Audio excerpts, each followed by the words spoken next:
Setelah itu, dia dengan lembut menyekat tetesan air mata dari sudut mata Ayu, dan berkata dengan serius, "Jadi, kamu tidak boleh seperti aku, kamu sama dengan gadis yang seumuran denganmu saat itu, jadi kamu harus berhati-hati saat memilih separuh lainnya di masa mendatang.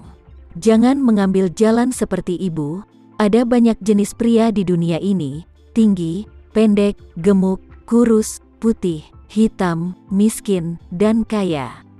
Semua itu tidak penting, hanya yang benarlah yang terpenting. Jadi di masa depan, kamu harus memilih yang benar. Ingat apa yang ibu katakan, jangan lupa." Ayu mengangguk dan berkata dengan sungguh-sungguh, "Bu, aku akan." Pada saat ini, bel pintu tiba-tiba berbunyi. Ayu buru-buru berkata, "Seharusnya bibi yang datang untuk mengambil peralatan makan. Aku akan membuka pintu." Setelah itu, dia bangkit dan pergi ke pintu kamar, mengulurkan tangannya, dan membuka pintu. Tetapi dia tidak pernah bermimpi bahwa pada saat pintu dibuka, itu adalah seorang laki-laki. Tama Renza yang telah lama diimpikan dan diimpikannya. Saat ini, dia tinggi dan kurus dengan ekspresi dingin. Tama Renza berdiri di pintu kamar Ayu. Ketika wajahnya sudah dekat, Ayu disambar petir dan kegembiraan di hatinya tidak bisa ditahan. Dia memandang Tama Renza dengan ekstasi dan berseru, "Penolong, ini benar-benar kamu?" Tama Renza memandang Ayu dan berkata dengan hampa, "Ayu, tolong beri aku bantuan." Ayu tidak jelas, tapi dia masih dengan patuh melangkah mundur dan bertanya tanpa sadar, "Penolong, apakah kamu ingin masuk?" Tama Renza tidak mengucapkan sepatah kata pun. Dia menarik Zain keluar dari dinding di luar pintu. Dia menggambar di depannya. Ayu tidak punya waktu untuk melihat wajah Zain dalam sekejap, hanya untuk melihat Tama Renza menarik seseorang dari titik buta di sampingnya, dan kemudian terjadi ledakan. Tama Renza benar-benar mengangkat kakinya, menendang pria itu ke dalam ruangan dengan satu kaki. Melihat sosok berguling langsung ke ruangan dari kakinya, Ayu Sucipto juga terkejut.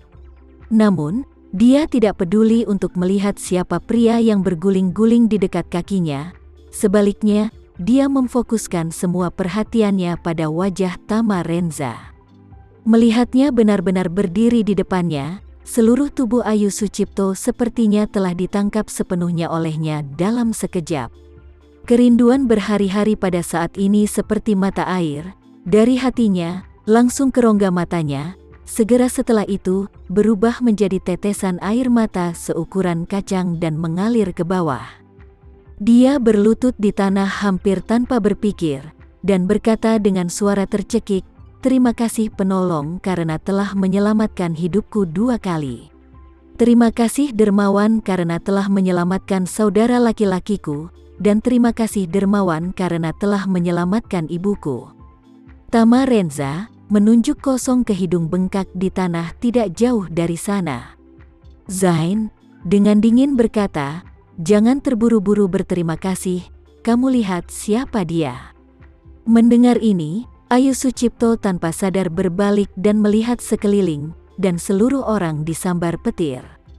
Ayah, Ayu Sucipto bahkan tidak bisa memimpikannya. Orang yang ditendang oleh Tama Renza ternyata adalah ayahnya sendiri, Zain.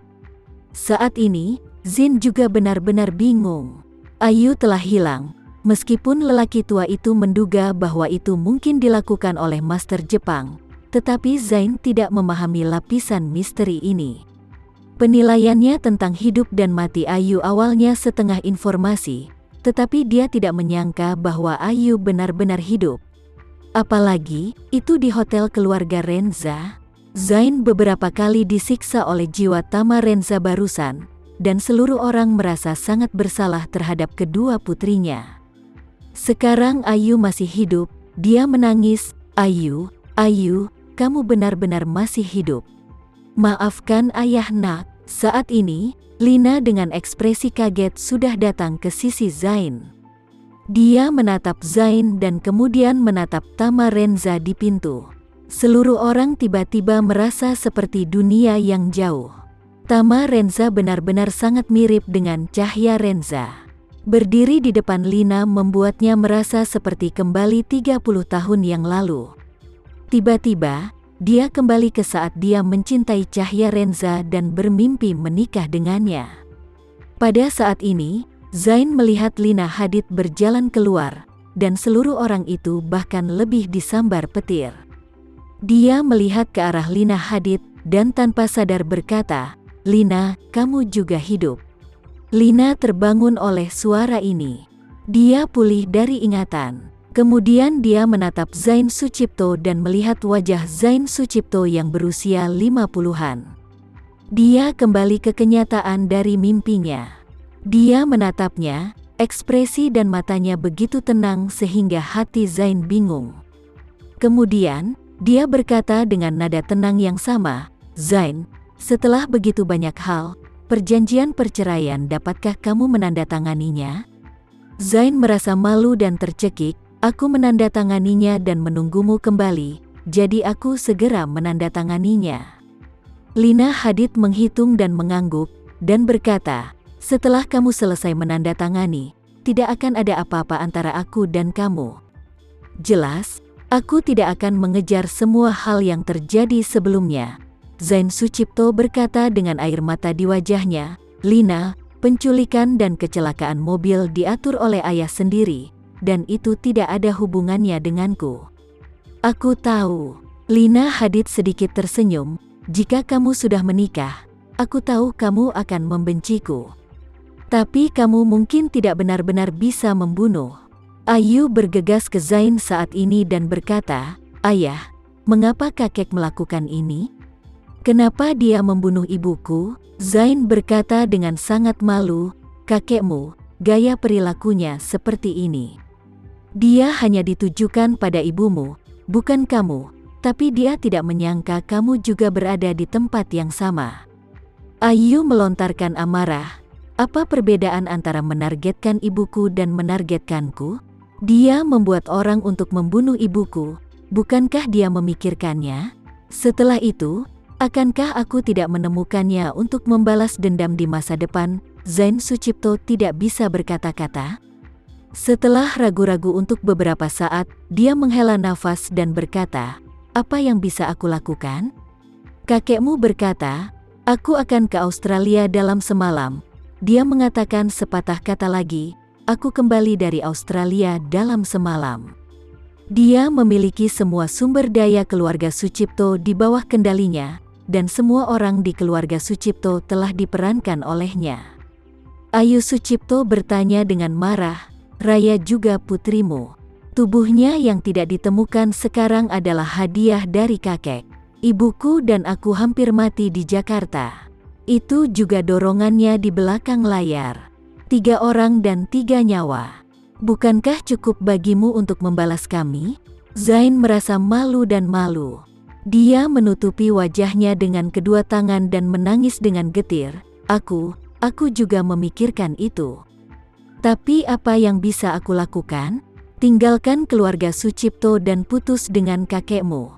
Sumber daya yang dapat aku mobilisasikan mungkin kurang dari 1% dari keluarga Sucipto. Sulit bagiku untuk membalas dendam, bahkan jika kamu melindungi dirimu sendiri, jadi aku hanya bisa menahan penghinaan, dan setelah aku mendapatkan posisi pemimpin keluarga Sucipto aku akan memperbaiki semuanya. Ayu Sucipto menggelengkan kepalanya, dan berkata dengan ekspresi yang sangat kecewa, "Ayah, aku mengerti. Kamu, bahkan jika kamu mendapatkan gelar pemimpin keluarga Sucipto, kamu tidak akan membalas kami. Kamu hanya akan menjadi pemimpin keluarga Suciptomu, dan yang lainnya hanyalah film yang lewat." Zain melambaikan tangannya, Tidak. Bagaimana aku bisa seperti ini?" Tama Renza berkata dengan dingin saat ini, "Kamu bilang kamu bukan orang seperti itu. Apa yang kamu lakukan ketika kedua putrimu tidak jelas tentang hidup dan mati? Di depan istri dan anak-anakmu bicarakan tentang mengawasimu. Lalu apa yang kamu lakukan di Jakarta?" Zain berseru, Aku datang ke Jakarta untuk mencari keberadaan istri dan putrinya. Apakah kamu menemukan? Sekian dulu ya video kali ini, kita lanjutkan lagi videonya di lain waktu. Oh iya, bagaimana menurut kalian? Semoga bisa sedikit menghibur kalian semua. Untuk teman-teman yang baru nonton, jangan lupa subscribe ya, hehehe. Dan kalau teman-teman ada yang ingin gabung langganan, bisa langsung gabung saja untuk dapat fitur yang menarik dan sedikit membantu Mimin. Terima kasih banyak sudah menonton, sampai jumpa lagi, bye bye bye.